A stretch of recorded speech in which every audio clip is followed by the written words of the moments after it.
అందరికి వందనాలు. ప్రార్థించుకుందాం. ప్రేమ నమ్మకం కలిగిన మా పరలోకపు తండ్రి, మరొక దినాన్ని మా జీవితంలో ప్రసాదించి మా ఆయుష్కాలాన్ని పెంచి ఈ విధంగా మీ పిల్లలంగా కూడుకొని తండ్రి, మీరు ఇచ్చిన అవకాశాన్ని బట్టి ఇప్పటి వరకు పాటలతో, స్తుతులతో, వాక్య పఠనంతోనైనా గడిపామునైనా.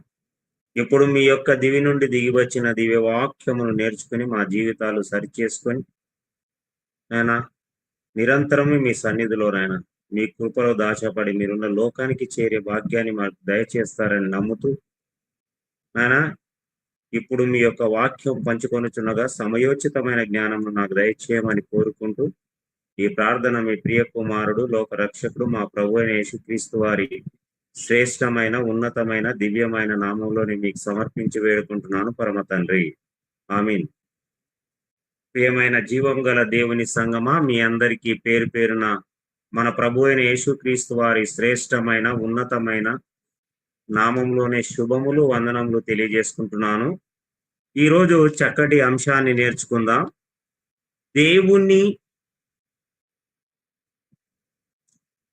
దేవునినే తిరస్కరింపచేసిన లంచం. దేవునినే తిరస్కరింపచేసిన లంచం.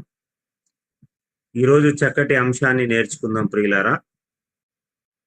దేవునినే తిరస్కరింపచేసిన లంచం. దేవుడు మన చేతికి పరిశుద్ధ గ్రంథాన్ని ఎందుకు ఇచ్చాడంటే దీనికి రెండే కారణాలు కనిపిస్తాయి. ఒకటి, దేవుని పిల్లల క్షేమము కోరి రాయించాడు. దేవుని పిల్లలు తనకు దూరం కాకుండా రాయించాడు. ఈ పరిశుద్ధ గ్రంథం మనకి ఎందుకు ఇచ్చాడంటే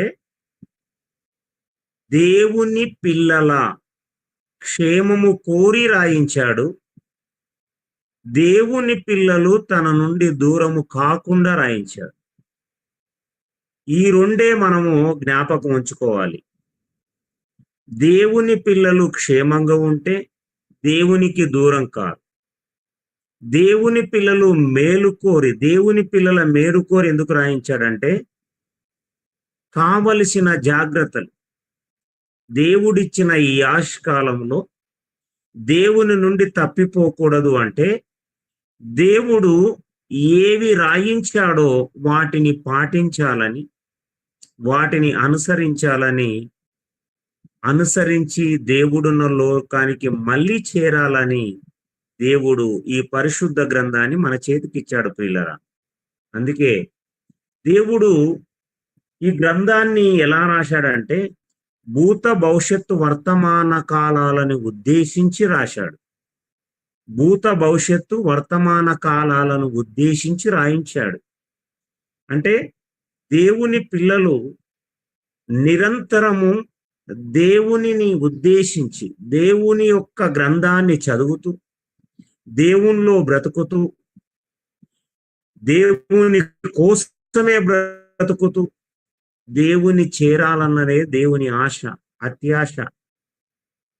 ప్రియమైన జీవం గల దేవుని సంగమా, అందుకే దేవుడు ఎవరు అంటే మొదటి సమూయేలు గ్రంథము 2వ అధ్యాయము 3వ వచనం. మొదటి సమూయేలు గ్రంథము 2వ అధ్యాయము 3వ వచనం. యెహోవా అనంత జ్ఞానియగు దేవుడు. అందుకే ఈ జ్ఞాన గ్రంథాన్ని, ఈ పరిశుద్ధ గ్రంథాన్ని మన చేతికి ఇచ్చాడు. మన దేవుడే అనంత జ్ఞానియగు దేవుడు. దానియేలు గ్రంథము 2వ అధ్యాయము 20వ వచనం. దానియేలు గ్రంథము 2వ అధ్యాయము 20వ వచనం. ఎట్లనగా దేవుడు జ్ఞాన బలములు కలవాడు. మనము నమ్మిన దేవుడు ఎవరు అంటే అనంత జ్ఞానియగు దేవుడు.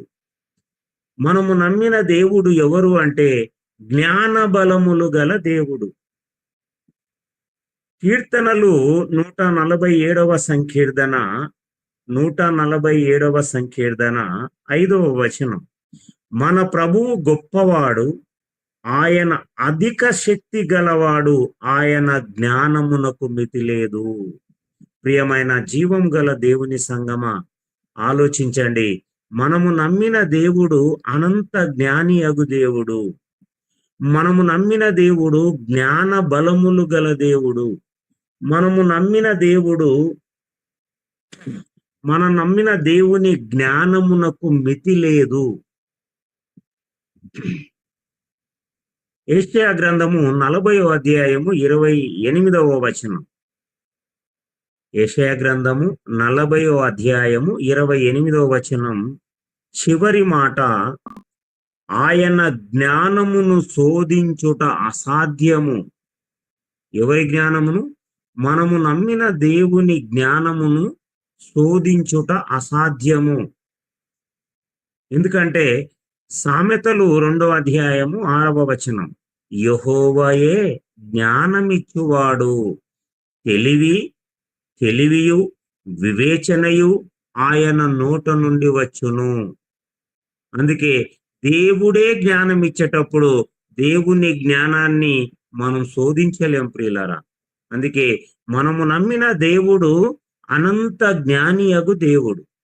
మనము నమ్మిన దేవుడు జ్ఞాన బలములు గల దేవుడు. మనము నమ్మిన దేవుని జ్ఞానము మితిలేనిది. మనము నమ్మిన దేవుని జ్ఞానాన్ని శోధించలేము. ప్రియమైన జీవం గల దేవుని సంఘం, అందుకే దేవుడు మనకు ఈ గ్రంథాన్ని ఇస్తూ చెప్పిన అద్భుతమైన మాట ఏంటి అంటే, మనము నమ్మిన దేవుడు వర్తమాన భూత భవిష్యత్తు కాలాలను ఉద్దేశించి ఇచ్చిన గ్రంథం ఇది. వర్తమాన భూత భవిష్యత్తు కాలాలను ఉద్దేశించి రాయించి ఇచ్చిన గ్రంథం. అందుకే దేవుడు అంటాడు, ప్రారంభములోనే దేవుడు ఈ భూలోకములో తన స్వకీయ జనముగా ఇజ్రాయేలీలను ఏర్పరచుకొని ఐగుప్తు నుండి పాలు తేనెలు ప్రవహించే దేశానికి నడిపిస్తున్న క్రమంలో మోషే ద్వారా ఆదేశించిన విషయము ఏంటంటే, ద్వితీయోపదేశ కాండము 4వ అధ్యాయము 8వ వచనములో, ద్వితీయోపదేశ కాండము 4వ అధ్యాయము 8వ వచనంలో, మరియు నేడు నేను మీకు అప్పగించుచున్న ఈ ధర్మశాస్త్రం, నేడు నేను మీకు అప్పగించుచున్న ఈ ధర్మశాస్త్రం అంతటిలో నున్న కట్టడలను నీతి విధులను గల గొప్ప జనమేది.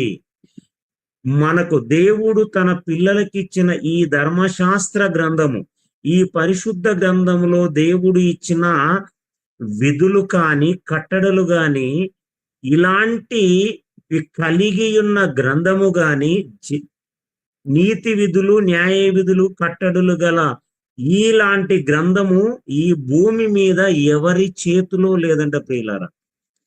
ఈ భూమి మీద, ఈ ప్రపంచంలో 488 గ్రంథాలు ఉన్నాయి. దాంట్లో ఈ గ్రంథము లాంటి దీంట్లో ఉన్న లేఖనాలు కానీ, న్యాయ విధులు కానీ, కట్టడలు కానీ, నీతి విధులు కానీ దేవుడు తన పిల్లలకిచ్చిన ఇంత ఉన్నతమైన గ్రంథము ఎవరి చేతిలో లేదంట ప్రియులారా. ఎంత గొప్ప గ్రంథాన్ని మనం కలిగి ఉన్నాం ప్రియులారా. అద్భుతమైన విషయం.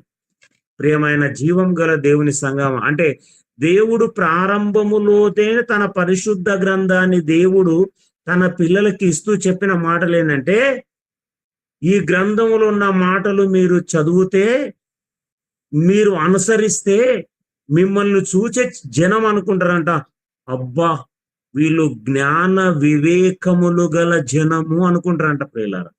ఎంత ధన్యత చూడు. సరే, మన చేతికి గ్రంథం రావడం ఎంత ధన్యులం అండి. అందుకే భూత భవిష్యత్ వర్తమాన కాలాలను ఉద్దేశించి రాయించిన గ్రంథం ఇది. ఎందుకు రాయించాడంటే, భూమి మీద తాను సృజించిన పిల్లలు తన నుండి దూరము కాకుండా ఉండడానికి, జాగ్రత్తలు కలిగి బ్రతకడానికి రాయించిన గ్రంథం. భూమి మీద తన పిల్లలు తన ఆయుష్కాలంలో బ్రతుకుతున్న కాలములో వారి మేలు కొరి వారు ఎలాంటి జాగ్రత్తలు తీసుకోవాలో దేవుడు రాయించిన గ్రంథం అండి ఇది. దేవుడు తన పిల్లలు తన నుండి దూరం కాకుండా ఉండడానికి, తన పిల్లలు భూమి మీద ఇచ్చిన ఆయుష్కాలంలో క్షేమంగా బ్రతకడానికి, జాగ్రత్త కలిగి బ్రతకడానికి ఇచ్చిన గ్రంథమే ఈ పరిశుద్ధ గ్రంథం. అందుకే ఇలా ఇచ్చిన క్రమములో పిల్లలు ఎలా తప్పిపోతారో ముందే దేవుడు హెచ్చరికలు చేసి రాయించారు. మీరు ఏదైనా ఆశించినా, ఎలాగైనా పొరపాటు పడితే మీరు పడతారు కంపల్సరీ, కానీ జాగ్రత్త కలిగి ఉండాలని ముందే భవిష్యత్తు జ్ఞాని అయిన దేవుడు మనల్ని ఉద్దేశించి మన మేలు కోరి, మన క్షేమం కోరి, తన నుండి ఏ ఒక్కరూ తప్పిపోకూడదని రాయించి ఇచ్చిన ఈ గ్రంథం. అందుకే దేవుడు అంటాడు, తిమోతికి రాసిన పత్రిక 2:4 మనుషులందరూ రక్షణ పొంది అన్నాడు. మనుషులందరూ రక్షణ పొంది సత్యమును గూర్చిన అనుభవ జ్ఞానము గలవారై ఉండాలని ఇచ్చేయించుచున్నాడంట. దేవుని యొక్క అపారమైన ప్రేమ, ఆయన దృష్టి తన పిల్లల పైన ఎట్లా ఉంది అంటే, మనుషులందరూ రక్షణ పొందాలి అనేది ఆయన ఆశ. మనుషులందరూ రక్షణ పొందడమే కాదు, ఈ సత్యమును గూర్చిన అనుభవ జ్ఞానం కలిగి ఉండాలి. ప్రతి ఒక్కరూ ఈ సత్యమును గూర్చిన అనుభవ జ్ఞానము గలవారై ఉండవలనని ఆయన ఇచ్చయించుచున్నాడంట. ప్రియులారా, ఏ ఒక్కరు నశించుట ఆయనకు ఇష్టం లేదంట. ప్రియులారా, మనుషులందరూ రక్షణ పొందాలి అంట. అందుకే దేవుడు పక్షపాతి కాడు.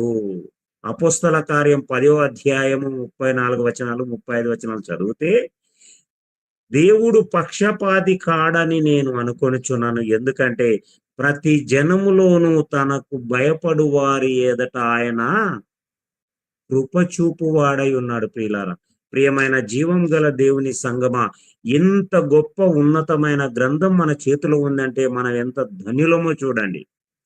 ఇంత గొప్ప దేవుణ్ణి మనం కలిగి ఉన్నామంటే మనం ఎంత ధన్యులమో చూడండి ప్రియులారా. అందుకే దేవుడు మన మేలు కోరి ఒక్క విషయాన్ని చెప్పాడు మనకు. ఆనాడు మన పితరులకే చెప్పాడు. ఇజ్రాయేలు జనాంగాన్ని ఏర్పరచుకున్నప్పుడే వాళ్ళకు ఒక్కొక్క జాగ్రత్త మోషే ద్వారా ఇచ్చాడు. మీరెంత జాగ్రత్త కలిగి ఉండాలి, వారికి అప్పగించే పనుల్లో వాళ్ళు ఎంత గొప్పగా ఉన్నతంగా నడుచుకోవాలో న్యాయాధిపతులు గాని, యాజకులు గాని, రాజులు గాని, ప్రవక్తలు కాని,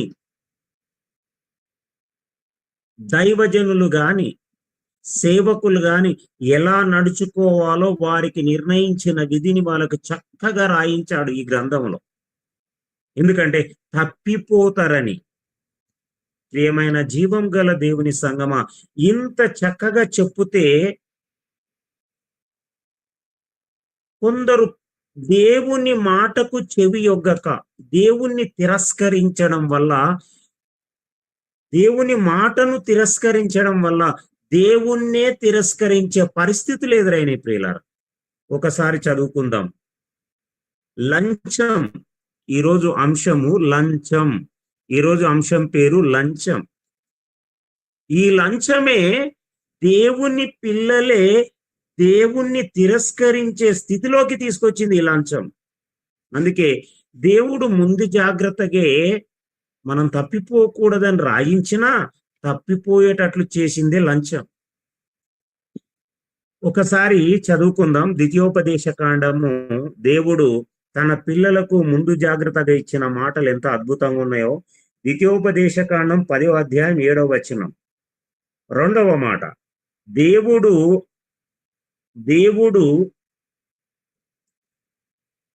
ఏలయనగా నీ దేవుడైన యెహోవా పరమదేవుడును పరమ ప్రభువు అయి ఉన్నాడు.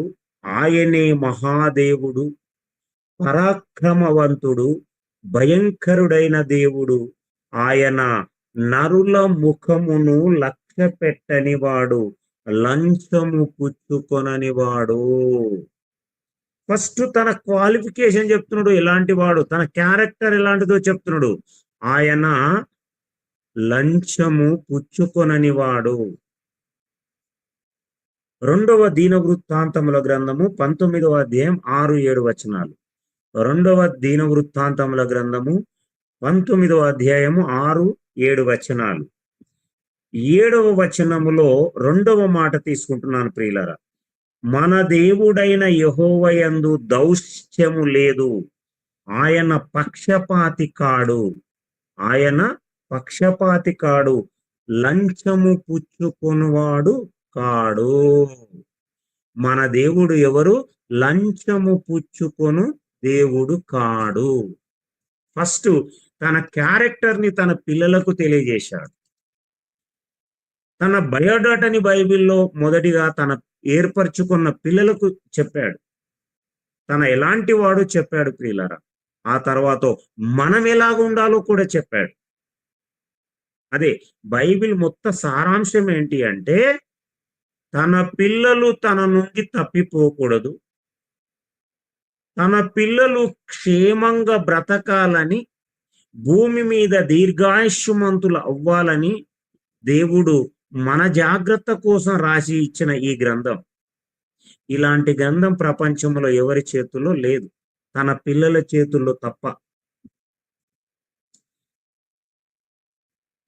నేను లంచము పుచ్చుకొని వాడను కానని చెబుతూనే మనకేం చెప్తున్నాడంటే, నిర్గమాకాండము ఆనాడు ఇజ్రాయెల్ దేవుడు ఏర్పరచుకున్న తన పిల్లలకి, నిర్గమాకాండము 23వ అధ్యాయము 8వ వచనం, లంచము తీసుకొనకూడదు, లంచము దృష్టి గల వానికి గుడ్డితనము కలగజేయును, నీతిమంతుల మాటలకు అపార్థము చేయించును.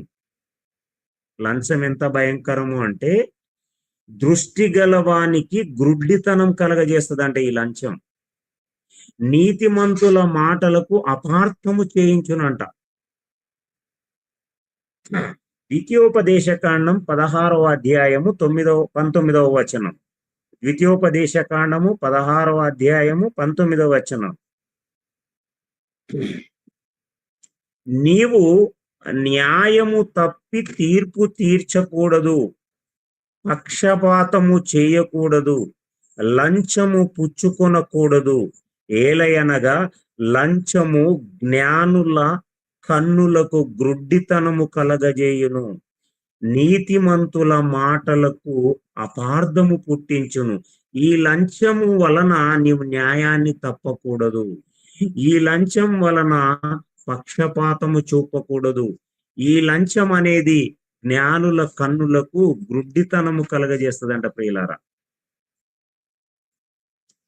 ద్వితీయోపదేశకాండము 27వ అధ్యాయము 25వ వచనం, నిర్దోషికి ప్రాణహాని చేయుటకు లంచము పుచ్చుకొనువాడు శాపగ్రస్తుడు.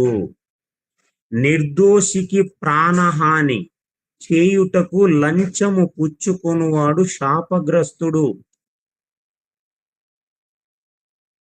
సామెతలు 15వ అధ్యాయము 27వ వచనం. సామెతలు 15వ అధ్యాయము 27వ వచనం. లోబి తన ఇంటి వారిని బాధ పెట్టును, లంచము నస్సహించుకొనువాడు, లంచమును అసహించుకొనువాడు బ్రతుకును. దేవుని దృష్టిలో ఎవరు బతుకుతారు? లంచమును అసహించుకొనాలి అంట, వాడే బ్రతుకుతాడంట.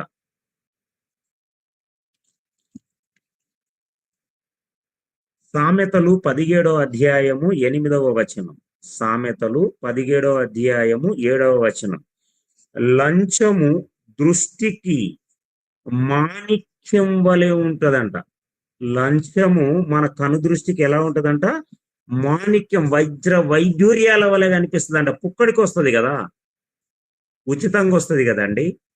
అందుకే ఈ లంచం పుచ్చుకునే వాని దృష్టికి ఇది వజ్ర వైడూర్యాల వలె మాణిక్యం వలె కనిపిస్తుందంట. అట్టివాడు ఏమి చేసినను దానిలో యుక్తిగా ప్రవర్తిస్తాడంట. ఈ లంచం పుచ్చుకునే వానికి ఈ పుక్కడికొచ్చే డబ్బు అంట మాణిక్యం వలె, వజ్ర వైడూర్యాలు బంగారం వలె కనిపిస్తుందంట. అందుకే వాడు ఏ పనిలో అయినా భలే యుక్తిగా మూమెంట్ అవుతాడంట. యుక్తిగా ప్రవర్తిస్తాడంట వాడు. సామెతలు 17 అధ్యాయం 23 న్యాయ విధులను చెరుపుటకై దుష్టుడు ఒడిలో నుండి లంచం పుచ్చుకొనును. దేవుడు మనుషుల భవిష్యత్తు ఎరిగిన దేవుడు ముందే చెప్పాడంట, న్యాయ విధులను చెరుపుటకు. పరిశుభ్ర గ్రంథంలో న్యాయము తీర్చుటకు న్యాయాధిపతులను ఎన్నుకునే ముందు ఆ న్యాయాధిపతులకు దేవుడిచ్చిన అద్భుతమైన మాటలు ఏంటంటే, మీరు జాగ్రత్తగా న్యాయము తీర్చాలి, న్యాయం తిప్పివేయుటకు మీరు లంచం పుచ్చుకోకూడదు. కానీ అలాంటి అలవాట్లు కలిగిన వాళ్ళు ఎలా ఉంటారంటే, వారి కంటికి ఈ లంచం అనేది మాణిక్యం వలె కనిపిస్తుందంట. న్యాయ విధులను చెరుపుటకై, దేవుని న్యాయ విధులను చెరుపుటకై దుష్టుడు ఒడిలో నుండి లంచము పుచ్చుకొనును. దేవుడు భవిష్యత్తు జ్ఞానం ఎరిగిన దేవుడు ముందే ఒక్కొక్క విషయంలో ఎలా జాగ్రత్తగా ఉండాలి, ఎలా మీరు పడిపోతారు, ఎలాంటి ఆలోచనలు కలగజేస్తుంది ఈ లంచం, ఒక్కొక్క విషయాన్ని ఎంత జాగ్రత్త కలిగి రాయించాడు అంటే అది మన మేలు కోరి మాత్రమే రాయించాడు అన్నది మనం దృష్టిలో పెట్టుకోవాలి. అలాంటి వాటికి లోబడితే ఎంత నష్టం జరుగుతుందో కూడా రాయించాడు, నష్టం ఎలా జరిగిందో కూడా రాయించాడు. అందుకే ఇవన్నీ మనకు బుద్ధి కలుగుటకు రాయించాడు ప్రియులారా. మనం జాగ్రత్త కలిగి జీవించడానికి, మనం రక్షణలో ఉండడానికి, మనం దేవుని నుండి తప్పిపోకుండా ఉండడానికి ప్రతిదీ జాగ్రత్తగా దాన్ని అవలంబిస్తే ఎలా ఉంటది, అవలంబించకపోతే ఎలా ఉంటదని స్పష్టంగా రాయించాడు జీవగ్రంథంలో. ప్రసంగి గ్రంథం 7వ అధ్యాయము 7వ వచనం. ప్రసంగి గ్రంథము 7వ అధ్యాయము 7వ వచనం. అన్యాయము చేయుట వలన జ్ఞానులు తమ బుద్ధిని కోల్పోవుదురు. దేవుడు జ్ఞానులను ఎందుకు ఎన్నుకున్నాడు? జ్ఞానాన్ని బోధించడానికి. ఈ అన్యాయము చేస్తే వాళ్ళు అన్యాయం ఎప్పుడు చేస్తారని రాయబడింది? లంచం పుచ్చుకోవడం వల్ల. అన్యాయం చేయడం వల్ల వాళ్ళకు జరిగే లాస్ ఏంటి? బుద్ధిని కోల్పోతారు. అన్యాయము చేయటం వలన జ్ఞానులు తమ బుద్ధి, అన్యాయం చేయడానికి కారణం ఏంటి? లంచం పుచ్చుకుంటారు. లంచం పుచ్చుకుంటే దేన్ని కోల్పోతారు? బుద్ధిని కోల్పోతారు. బుద్ధిని కోల్పోవడానికి కారణం ఏంటి? అన్యాయం చేయడం. అన్యాయం చేయడానికి కారణం ఏంటి? లంచం పుచ్చుకోవడం. అర్థమవుతుందా ప్రియులారా? లంచం పుచ్చుకున్న చేత వారి మనసు చెడిపోతుందంట ప్రియులారా. లంచం పుచ్చుకొనుట చేత వారి మనసు అనేది చెడిపోదండి. అంటే లంచం ఎంత భయంకరమో చూడండి. అంటే మనము జాగ్రత్తగా బ్రతకడానికి, దేవునిలో తప్పిపోకుండా ఉండడానికి, మన క్షేమం కొరకు ప్రతి విషయాన్ని బైబిల్లో స్పష్టంగా రాయించాడు. మీకా గ్రంథము 7వ అధ్యాయము 3వ వచనం. మీకా గ్రంథము 7వ అధ్యాయము 3వ వచనం. 2వ మాట, న్యాయాధిపతులు లంచము పుచ్చుకొందురు. ఎవరంట? న్యాయము తిప్పివేయడానికి న్యాయాధిపతులు ముందే. భవిష్యత్తుని ఎరిగిన దేవుడు, అనంత జ్ఞానియగు దేవుడు, జ్ఞాన బలములు కలిగిన దేవుడు, ఆయన జ్ఞానంకు మితిలేని దేవుడు, ఆయన జ్ఞానాన్ని ఎవడు శోధింపనేరడు. ఇలాంటి దేవుడు, భవిష్యత్తుని ఎరిగిన దేవుడు అంటాడు, న్యాయాధిపతులు లంచం పుచ్చుకొందురు. ముందే చెప్పేశాడు. యెషయా గ్రంథము 5వ అధ్యాయము 23వ వచనం. యెషయా గ్రంథము 5వ అధ్యాయం 20. వారు లంచము పుచ్చుకొని దుష్టుడు నీతిమంతుడని తీర్పు తీర్చుదురు. భవిష్యత్తులో ఈ లంచానికి ఆశపడ్డవాళ్ళు, లంచానికి ఆశపడేవాళ్ళు, దేవుడు న్యాయాధిపతులను నిర్ణయిస్తాడు, దేవునికి తెలుసు. దేవుడు యాజకులను నిర్ణయించాలి, దేవునికి తెలుసు. దేవుడు ప్రవక్తలను ఏర్పరచుకోవాలి, దేవునికి తెలుసు. దేవుడు దీర్ఘదర్శులను ఏర్పరచుకోవాలి, దేవునికి తెలుసు. దేవుడు దైవజనులను ఏర్పరచుకోవాలి, దేవునికి తెలుసు. కానీ దైవజనులు ఎలా ఉంటారు? దైవజనుడు ఎలా బ్రతుకుతాడు? మంచిగా తప్పిపోవడానికి కారణం ఏంటి? మంచిగా బ్రతకడానికి కారణం ఏంటి? న్యాయాధిపతులు నీతిని అనుసరించి బ్రతకడానికి కారణం ఏంటి? నీతిని తప్పిపోవడానికి కారణం ఏంటి? ప్రవక్తలు నీతిని అనుసరించడానికి కారణం ఏంటి? తప్పిపోవడం. రాజులు నీతిని అంటే ఒకటి ప్లస్ మైనస్. ఏ పదవి దేవుడు వారికి ఇచ్చాడో ఆ పదవిలో తప్పిపోవడానికి కారణం ఏంటి ఉంది? తప్పిపోకుండా ఉండడానికి కారణం ఏంటి ఉంది? తప్పిపోకుండా ఉండడానికి జాగ్రత్తలు రాయించాడు. తప్పిపోతే ఏం జరుగుతుందో కూడా దాని పర్యావసనం రాయించాడు. అందుకే ఈ గ్రంథాన్ని ఎంత ఉన్నతంగా మనకి ఇచ్చాడంటే తన పిల్లలు తన నుండి తప్పిపోకుండా ఉండడానికి. ఒకటి, తన పిల్లలు తాముకిచ్చిన ఆయుష్కాలంలో క్షేమము మేలు కోరి రాయించి ఇచ్చాడు. ఏది క్షేమమో, ఏది మేలో, ఏది నీకు అపాయం కలిగిస్తుందో, నష్టాన్ని కలిగజేస్తుందో దాన్ని కూడా స్పష్టంగా రాయించాడు. ఎంత అద్భుతమైన గ్రంథం ప్రియుల. అందుకే ప్రపంచంలో మన చేతిలో ఉన్న గ్రంథం మరెవరి చేతిలో లేదు. అందుకే అంటాడు యెషయా గ్రంథం ముందే భవిష్యత్తు ఎరిగిన దేవుడు. న్యాయాధిపతులు తప్పిపోతే పరిస్థితి ఏముంటదంటే, వారు లంచం పుచ్చుకొని దుష్టుడు నీతిమంతుడని తీర్పు తీరుస్తారట. దుష్టుడే, ఒక పాపే, ఒక అన్యాయస్తుడే, ఒక దుర్మార్గుడే, ఒక నరహంతకుడే, ఒక భయంకరుడైన వీడే నీతిమంతుడని తీర్పు తీరుస్తున్నాడు. నీతిమంతుడని న్యాయాధిపతి తీర్పు తీరుస్తున్నాడు అంటే వాణ్ణి మార్చింది ఏందో తెలుసా? లంచం. వాని బుద్ధిని మార్చింది ఏంది? లంచం. దాని వెనుక ఉన్నది ఏంది? లంచం. ఒక దుష్టుని నీతిమంతునిగా తీరుస్తున్నాడు న్యాయాధిపతి అంటే ఆ న్యాయాధిపతిని దుష్టుని నీతిమంతునికి చేయడానికి ప్రధాన కారణం ఏంటంటే లంచం. ప్రస్తుతం కోర్టులో తీర్పులో చూస్తున్నాం ప్రియులారా. మీకా గ్రంథము 3వ అధ్యాయము 11వ వచనం. జనుల ప్రధానులు లంచం పుచ్చుకొని తీర్పు తీర్చుదురు, వారి యాజకులు కూలికి బోధింతురు. ఎంత అద్భుతం చూడండి. ప్రవక్తలు ద్రవ్యము కొరకు సోదె చెప్పుదురు, అయినను వారు యెహోవాను ఆధారము చేసుకొని యెహోవా మన మధ్యనున్నాడు కదా, ఏ కీడును మనకు రాలేదని అనుకుందరు. ఎవరు అనుకుంటారంట? వీళ్ళే, ప్రవక్తలు, యాజకులు, ప్రధానులు. చేసేటివన్నీ దుర్మార్గపు పనులు, దేవునికి విరుద్ధమైన పనులు, లంచం పుచ్చుకొని పనులు కూలికి బోధిస్తారంట. ఈ రోజు ఏం జరుగుతుందండి? పాపం పేదవాళ్ళు, దేవుని ప్రేమించిన వాళ్ళు, సువార్తను అందించాలని ఆశపడేవారు, నశించిపోతున్న ఆత్మలు రక్షించాలని ఎంతో మంది విశ్వాసులు ఒక సభ ఏర్పాటు చేసి ఫలానా దైవజనుడి ద్వారా ఉన్నతంగా బోధింప చేద్దామని ఆశ కలిగి ఉంటే యాజకులు కూలికి బోధింతురు. ఎన్ని వేల సంవత్సరాల క్రితం అడ్వాన్స్ గా రాయించారండి. ఎంతో స్పష్టంగా ఈరోజు బట్టబయలవుతుంది. ఎవరికైనా మీటింగ్ అరేంజ్ చేస్తే అడ్వాన్స్ ఆ సేవకుడు ఏమంటాడు? బోధించడానికి అడ్వాన్స్ నాకు ఇంత కావాలి, 1,00,000 కావాలి, 50,000 కావాలి.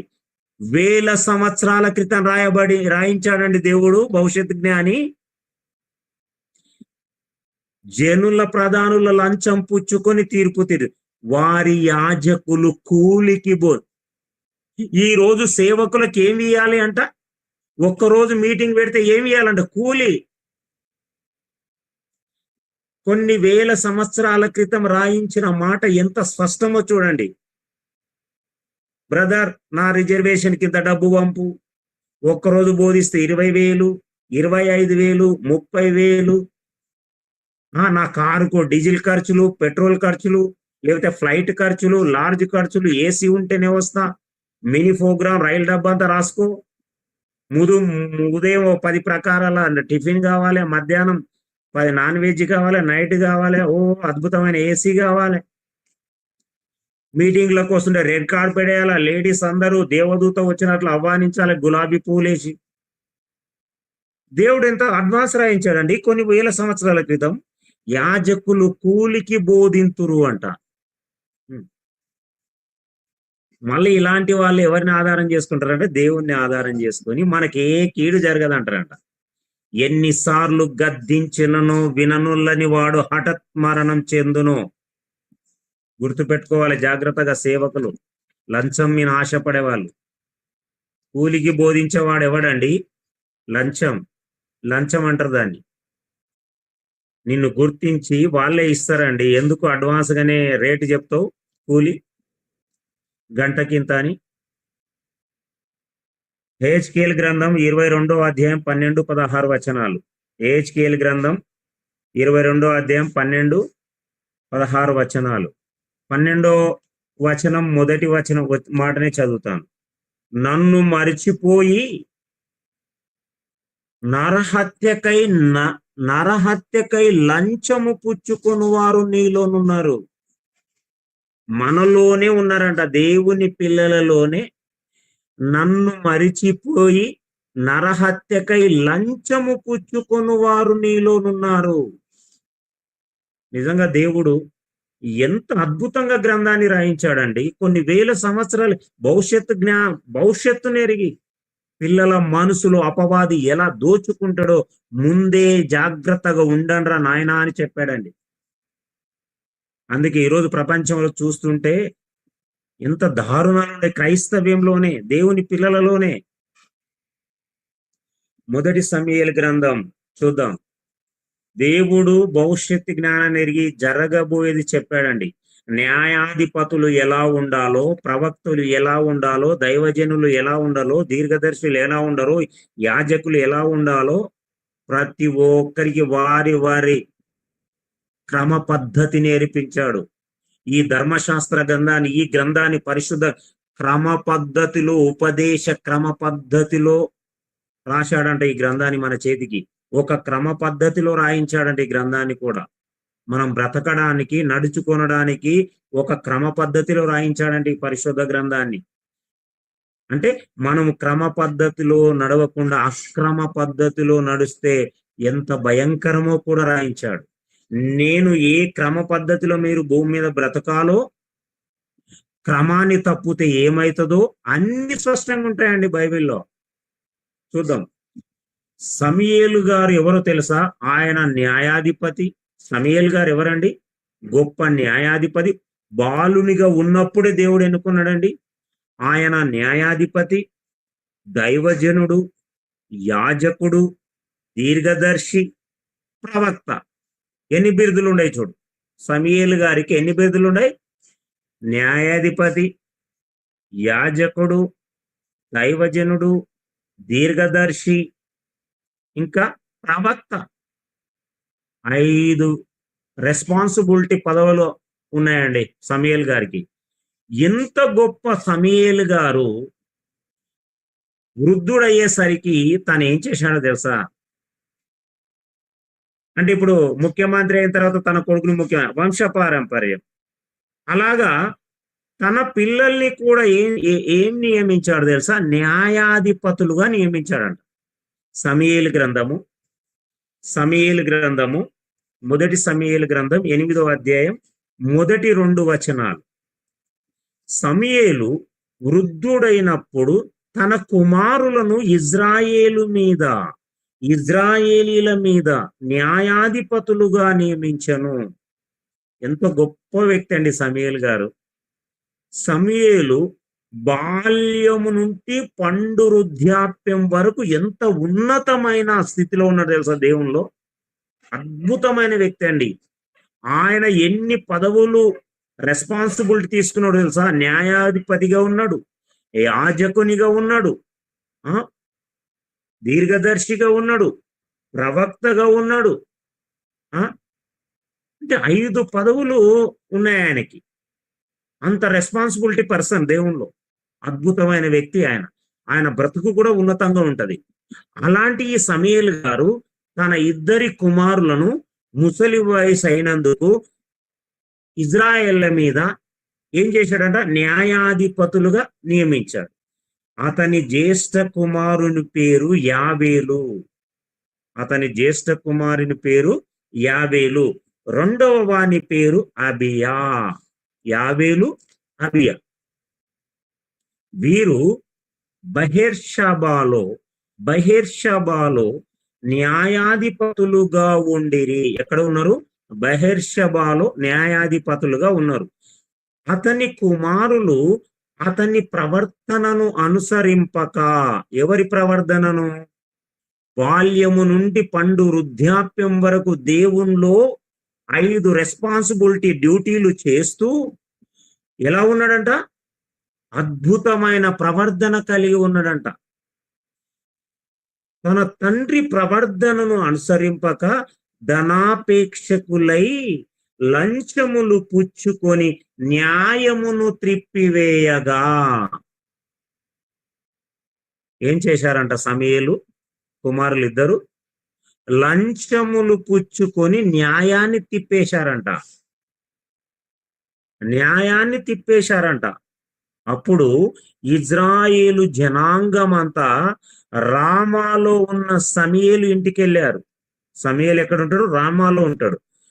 4వ వచనం, ఇజ్రాయేలీల పెద్దలందరూ కూడి రామాలో సమూయేలు నొద్దకు వచ్చి, చిత్తగించుము, నీవు వృద్ధుడవు. వెళ్ళి సమూయేలు దగ్గరికి ఇజ్రాయేలు జనాంగం అంతా వెళ్ళిందంట. ఇజ్రాయేలు జనాంగం అంతా వెళ్ళి, చిత్తగించుము, నీవు వృద్ధుడవు, నీ కుమారులు నీ ప్రవర్తన వంటి ప్రవర్తన కలవారు కారు గనుక సకల జనుల మర్యాద చొప్పున. సకల జనుల మర్యాద నీకెందుకు? లోకంలో లోక మర్యాద నీకెందుకండి? దేవుని మర్యాద చొప్పున నడుచుకోవాలి, దేవుని ధర్మాన్ని అనుసరించి నడుచుకోవాలని దేవుడు ధర్మశాస్త్రాన్ని ఇస్తే, ఆ ధర్మశాస్త్రాన్ని పక్కన పెట్టి ధర్మానుకాలమైన ధర్మాన్ని అనుసరించకుండా తన పిల్లలు చెడిపోయారని, తన పిల్లలు లంచం పుచ్చుకొని న్యాయం తిప్పేశారని వెళ్ళి వీళ్ళు ఎవరిని తిరస్కరిస్తున్నారు చూడండి ప్రియులారా. న్యాయాధిపతులు చేసిన పొరపాటుకు దేవుని పిల్లలు ఎవరిని తిరస్కరిస్తున్నారో చూడండి. చిత్తగించుము, నీ వృద్ధుడవు, నీ కుమారులు నీ ప్రవర్తన వంటి ప్రవర్తన కలవారు కారు గనుక సకల జనుల మర్యాద చొప్పున మాకు ఒక రాజును నియమింపుము, అతడు మాకు న్యాయము తీర్చునని అతనితో అనిరి. మాకు 6వ వచనం, మాకు న్యాయము తీర్చుకై రాజును నియమింపుమని వారు అనిన మాట సమూయేలు దృష్టికి ప్రతికూలముగా ఉండెను గనుక సమూయేలు యెహోవాను ప్రార్థన చేసెను. నిజంగా బాల్యము నుండి వృద్ధాప్యం వరకు ఆయన బ్రతకంటే అద్భుతం సమూయేలు గారిది. కానీ ఆ వృద్ధాప్య వయసులో తన పిల్లల వార్త వినేసరికి, చెడు వార్త వినేసరికి తట్టుకోలేకపోయాడండి. చెడు వార్త వినేసరికి సమూయేలు గారు తట్టుకోలేక ఏమి చేయలేని స్థితిలో ప్రార్థన తప్ప మరొకటి ఎంచుకోలేదండి. దేవునికి ప్రార్థించేశాడు. అందుకు యెహోవా సమూయేలునకు సెలవిచ్చినదేమనగా, జనులు నీతో చెప్పిన మాటలన్నిటి ప్రకారము జరిగింపుము, వారు నిన్ను విసర్జింపలేదు గాని తమ్మును ఏలకుండా నన్నే విసర్జించారంట. దేవుడెవరు? అందరికీ న్యాయాధిపతి. న్యాయాధిపతులుగా, సేవకులుగా, దైవజనులుగా, ప్రవక్తలుగా, రాజులుగా ఎన్నుకున్నప్పటికీ మనల్ని పరిపాలిస్తున్నది ఎవరు? న్యాయాధిపతి. ఆయన నడిపిస్తేనే నడుచుకుంటున్నాం. ఆయన మనకు పదవులు ఇచ్చినప్పటికీ కూడా ఆ పదవులని మొత్తం నడిపించేది ఆయనే. ఆయన చెప్పిన ప్రకారమే నడుచుకోవాలి. ఆయన ఎలా నడిపిస్తున్నాడు? మనకు ధర్మశాస్త్రాన్ని ఇచ్చాడు. తన పిల్లల్ని ధర్మానుకూలంగా నడిపించడానికి, వారికి ఇచ్చిన రెస్పాన్సిబిలిటీ పదవులను నడిపించడానికి న్యాయబద్ధమైన శిక్షణ తరగతులు దీన్ని ఏర్పాటు చేశాడు మనకి. అందుకే దీని ప్రకారమే మనకున్న హోదాని, దేవుడిచ్చిన హోదాని బట్టి నడుచుకోవాలని ఈ ధర్మశాస్త్రాన్ని మన చేతికిచ్చాడు ప్రియులారా. కానీ సమూయేలు బాల్యము నుండి వృద్ధాప్యం వరకు దేవుడు ఏ విధంగా చెప్పాడో అదే విధంగా తూచా తప్పకుండా నడుచుకున్నాడు ప్రియులారా. కానీ దేవునికి ప్రార్థిస్తే దేవుడు అంటాడు, వాళ్ళు ఏ విధంగా చెప్పారో ఆ మాట విని సమూయేలు, వాళ్ళు నిన్ను కాదు తిరస్కరించింది, తమ్మును ఏలకుండా నన్నే తిరస్కరించారు. అంటే లంచము ఎంత ప్రమాదకరమో దేవుడు తన పిల్లలకు ముందే చెప్పాడండి. మొదట ఏర్పరచుకున్నాడు, ప్రారంభంలోనే మోషే ద్వారా చెప్పాడు. రాబోయే భవిష్యత్తులో ఇవి జరుగుతాయి, ప్రమాదమైనవి. లంచం జ్ఞానుల కన్నుల గుడ్డితనం కలుగజేస్తుంది, నీతిమంతుల మాటలకు అపార్థం కలుగజేస్తుంది, న్యాయాధిపతులను త్రిప్పేస్తుంది. ముందే చెప్పాడు, అదే జరిగింది. సమూయేలు పిల్లలకే జరిగింది పిల్లరా. అందుకే ఈ లంచం అనేది దేవుణ్ణి తిరస్కరింపచేసింది ఇజ్రాయేళ్ల చేత. తమ్మును ఏలకుండా ఆ రాజుని, దేవాది దేవుడైన రాజుని, న్యాయాధిపతి అయిన దేవుణ్ణి తిరస్కరింపచేసింది లంచం. ఇజ్రాయేళ్ల జనాంగము కంప్లీటు దైవానుసారమైన దేవుని రాజ్యాంగాన్ని మైమరిపింపజేసి లోకానుసారమైన రాజు కావాలని అడుగుతుండ్రండి. లోకానుసారమైన రాజు మాకు కావాలి. దేవుని న్యాయాన్ని తిరస్కరించేస్తున్నారండి రాజుని. రారాజు అయిన మహారాజు అయిన దేవుణ్ణి తిరస్కరింపజేశారు. దేని వల్ల? సమూయేలు కుమారులు చేసిన పొరపాటు వల్ల. ఏం పొరపాటు చేశారు? న్యాయాధిపతులుగా వారి ధర్మాన్ని వాళ్ళు పాటించకుండా లంచం పుచ్చుకొని న్యాయాన్ని తిప్పివేసినందున అక్కడున్న దేవుని పిల్లలు దేవుణ్ణి తిరస్కరించేశారు. అందుకే సమూయేలు సవాల్ చేసింది ఏందో తెలుసా ఇజ్రాయేళ్లతో? సమూయేలు గ్రంథం 12:3 ఇదిగో నేనున్నాను, నేనెవని ఎద్దునైనను తీసుకొంటినా, ఎవని గార్ధబునైనను పట్టుకొంటినా, ఎవనికైనా అన్యాయము చేసితినా, ఎవనినైనా బాధ పెట్టితినా, న్యాయము నాకు అగపడకుండా ఎవని ఎద్దునైనను లంచం పుచ్చుకొంటినా, అలాగు చేసిన ఎడల యెహోవా సన్నిధిని ఆయన అభిషేకం చేయించిన వాని ఎదుటను వాడు నా మీద సాక్ష్యం పలకవలెను, అప్పుడు మీ ఎదుట దాన్ని మరలా నిత్తుననెను.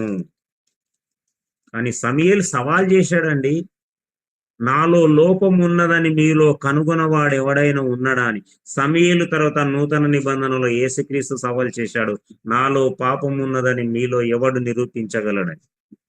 సమూయేలు ఏ లోపాన్నైనా నాతో దమ్ముంటే పట్టుకోమన్నాడు.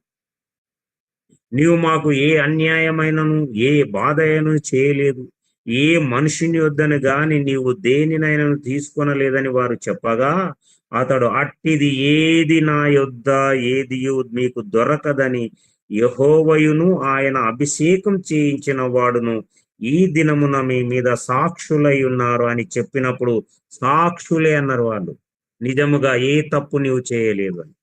ప్రియమైన జీవం గల దేవుని సంగమా, లంచం ఎంత ప్రమాదకరమో, దేవుని నుండి మనల్ని తప్పింప చేస్తుంది, నరకం పాలు చేస్తుందండి లంచం.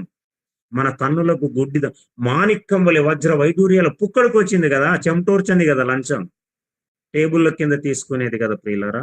జాగ్రత్త కలిగి ఉండాలి. ఏది ఉచితంగా పొందడానికి మనం ఆశించకూడదు ప్రియులారా. దేవుడు చూసుకుంటాడు కదా. కరువులోనే ఎలియాకు కాకోలంతో నాన్ వెజ్ తినవిచ్చాడు దేవుడు. మనం దేవుని పనిలో ఉంటే మన పనిలో దేవుడు ఉంటాడు. అందుకే చివరిగా కీర్తనలు 15వ సంకీర్తన మొదటి 15వ సంకీర్తన మొదటి 5 వచనాలు అంటాడు. మొదటి వచనం మాత్రమే చదివి 5వ వచనం చదువుతాను. యెహోవా, నీ గుడారములో అతిథిగా ఉండదగిన వాడెవడు? నీ పరిశుద్ధ పర్వతం మీద నివసింపదగిన వాడెవడు అంటే, మొత్తం చెప్పుకుంటూ ఎవరంటే, యథార్థమైన ప్రవర్తన కలిగి నీతిని అనుసరించుచు హృదయపూర్వకంగా నిజము పలుకువాడే. 5వ వచనం, తన ద్రవ్యము వడ్డీకియడు, నిరపరాధిని చెరుపుటకై లంచం పుచ్చుకొనడు, ఈ ప్రకారం చేయువాడే ఎన్నడూ కదల్చబడడు. ప్రియమైన జీవం గల దేవుని సంగమా, లంచం ఎంత భయంకరమైందో దేవుడు చెప్పేశాడు. ఒక్కొక్క విషయాన్ని, ఏ పదవిలో దేవుడు ఎవరిని నించాడో ఆ పదవిని ఎలా నిర్వర్తించాలో చెప్పాడు. ఆ పదవిని ట్రాక్ తప్పితే ఏమైతుందో కూడా చెప్పాడు. అదే జరిగింది. న్యాయాధిపతులు ఎలా ఉండాలో చెప్పాడు. న్యాయాధిపతులు లంచం పుచ్చుకుని న్యాయం తప్పితే ఏం జరుగుతుందో చెప్పాడు. దేవుణ్ణి తిరస్కరింపచేసింది ఈ లంచం, అతి భయంకరం.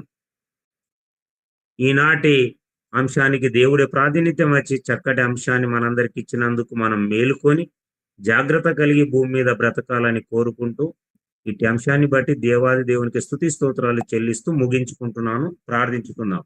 ప్రేమ నమ్మకం కలిగిన మా పరలోకపు తండ్రి, ఆయన ఈ ప్రపంచంలో ఎవరికి అని ధర్మాన్ని మా చేతికి ఇచ్చారు తండ్రి. ఎందుకంటే మా మేలు కోరి మీ నుండి తప్పిపోకూడదని అద్భుతమైన ఈ పరిశుద్ధ గ్రంథాన్ని మా చేతికి ఇచ్చారు నాయన.